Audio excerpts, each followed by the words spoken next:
আমার পেঁয়াজটা করা হয়ে গেছে। আমি কিছুটা পেঁয়াজ উঠিয়ে দেবো। তার সাথে দিয়ে দেবো স্বাদ মতো নুন, দিয়ে দেবো পেঁয়াজ বাটা, দিয়ে দিলাম হলুদ বাটা, দিয়ে দিলাম আদা রসুন বাটা, দিয়ে দিলাম লাল মরিচ বাটা।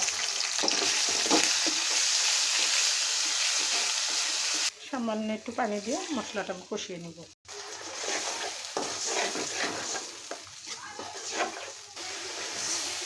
মশলাটা কষা হয়ে গেছে। আমি এখন কাঁচা কলাটা একটু কষিয়ে নেব।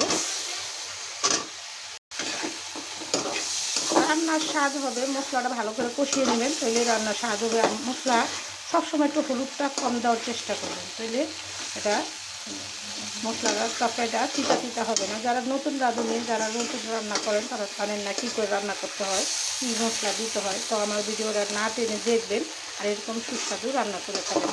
রান্না তো যারা আমার মতো পাকা রাঁধুনি, অনেকেই রান্না দেখি, অনেকে সব ভিডিওই দেখি আমি। খুবই সুন্দর সুন্দর ভিডিও, খুব সুন্দর সুন্দর রান্না হয়।